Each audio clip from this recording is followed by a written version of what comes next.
spent a long time with the Index of Systemic Trends, crunching through the numbers. There's around 60 charts in the report as it was published, which we could have put in about 120, but we kind of cut it down to the most interesting ones. I'm only going to talk in detail about one chart, and I'm only going to speak for about 10 minutes because you don't want to listen to me going on about, you know, this line does that and that line does that. We're just giving you the kind of overview here. That's our nice sort of picture slide. So what does the Index of Systemic Trends do? This is actually the second index Democracy Collaborative has done. 2 years ago they did an index for the US, and this is the equivalent for the UK. And what we've tried to do with this is track the UK's performance over time, in most cases since about 1970, sometimes we go further back, and also compared with other countries, particularly industrialised countries, Europe, US, places like Canada, Australia, across a very wide range of economic and social indicators. So we've got stuff in there about economic growth, poverty, inequality, trade union membership, all sorts of social indicators like suicide rates, domestic violence. We've got climate change in there. There's a huge number of different indicators. I'm going to pull out 5 main stories from the index that mainly illustrate the kind of problems that the UK finds itself in after 50 years of probably, you know, mostly kind of quite wrong direction policy-wise.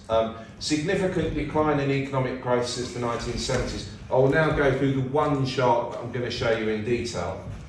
This is going from left to right. You've got the average growth rates each decade. So in the 50s, the blue line is just GDP. So average GDP growth rate was about 3.2% in the 50s. Went up a bit in the 60s, Harold Wilson and all that sort of stuff. Down in the 70s and 80s, but still above 2.5%, which was the target rate that Keir Starmer is aiming for, 2.5%. So doing better than that in the 70s and 80s. Went down in the 90s and then went down in the 2000s. 2010s recovered a little bit, still under 2%, but that was because the 2000s saw the huge, great financial crash, biggest crash in 70 years.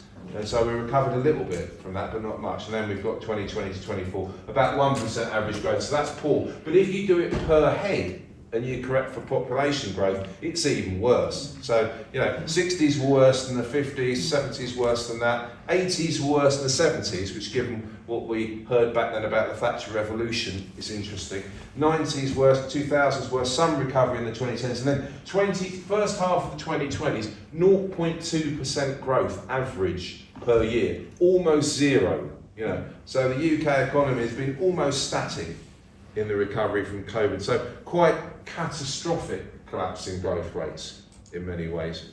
Going back, a couple of other things that, just pulling out the main stories here. Child poverty has been on the rise in the last 50 years. In 1977, we hit a kind of post-war low of 15% of children in poverty on the after housing cost measure. We're now at around 30% and have been for some time. Housing costs are now at their highest in 50 years, particularly for people who rent, which is quite a large proportion of the population. In the 70s, average rental costs were about 10% of net income for renting households. They're now around 30% for private renters and 25% for social renters, so local authority and housing association renters. So these are huge increases in the amount of people's income that's eaten up by housing costs.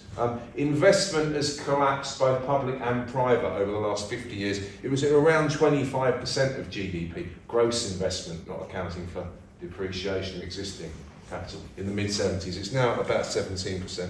Huge, staggering levels of regional inequality. We spend quite a lot of time in the index document talking about that. What we've done is look at output GDP per head in each region of the UK and compare it to the nearest comparator country in Europe. So London is quite similar to Switzerland, if London was a country in terms of income per head. South East England is similar to France. Northern Ireland is similar to Spain. Wales, the closest comparator, is Hungary. So, yeah, one of the old Eastern Bloc countries. And North East, the nearest comparator is Slovak Republic. And Yorkshire and Humberside, the nearest comparator is Lithuania. So a lot of our English regions, if you transplanted them into Central Eastern Europe, they'd actually have kind of relatively similar standards of living. So we're looking at a systemic crisis over a 50-year time frame.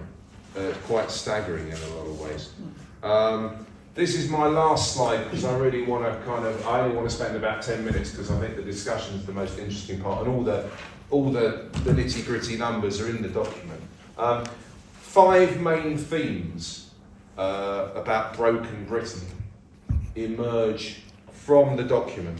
One is the out-of-touch Westminster consensus and the elites in Westminster. It's very important to us that we've launched this outside London and quite a long way away from London geographically, because when you're in London talking to people, as journalists and some of the politicians in the Westminster bubble, you find there's a huge gap between the state of the UK in terms of what the economic and social evidence tells us, and the kind of solutions that are proposed by most of the mainstream political parties. I'd say with the Green Party and Plaid Cymru in Wales as a partial exception, there's almost nothing on the table from the current government, I would argue, that is going to make a lot of difference to the trajectory of decline. And the proposals on the table from the right of politics, Conservatives, Reform, Restore, there might be people even further right than that soon, are going to make things actively worse in the main term. So that's the kind of situation we're in, a complete detachment of the political class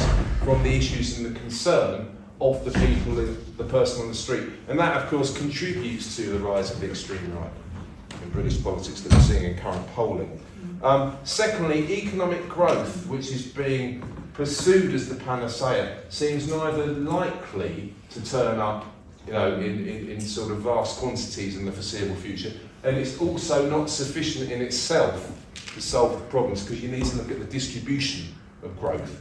And that leads on to the third bullet point, which is we show a huge increase in the financial sector over the last 55 years, actually, as a share of gross domestic product, and a huge growth in extraction from median and low income people to people on high incomes, and a huge growth in asset prices at the expense of productive output in the economy.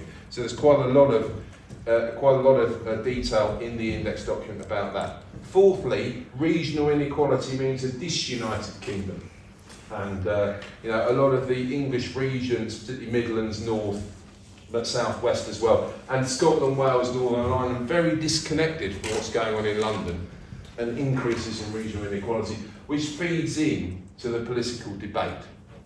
And fifthly, and we've seen this very much so with the US-Israel invasion of Iran and the fallout from it in the last few months, Britain seems extraordinarily exposed to international shocks and lacks resilience compared even with most of our international competitors. We seem highly exposed to inflation, we have relatively high yields on borrowing, we produce some of our own food, but we have to import a lot of stuff. There are a lot of areas in which the British economy seems very, very strung out and exposed to future shocks, whether they be climate-related, conflict-related, or other things like artificial intelligence and technical change which are coming down the line. So our conclusion, drawing on all that, it all seems quite pessimistic, but in the final section we talk about some of the deep systemic changes that are required, changes to ownership, changes to control of the economy, changes to the direction of the economy, which are required to kind of dig us out of this hole.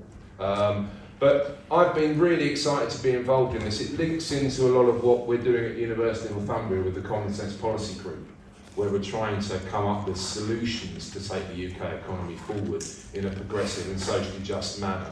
But I think I would encourage you to read the document, because I think there's a lot of really good stuff in there, and I'm really pleased with how it's come out. And I think it's the first time really that evidence has been collected for the UK economy on this long a time scale and this broadly in terms of different areas of the economic and social change that we look at. So thank you very much. That's all.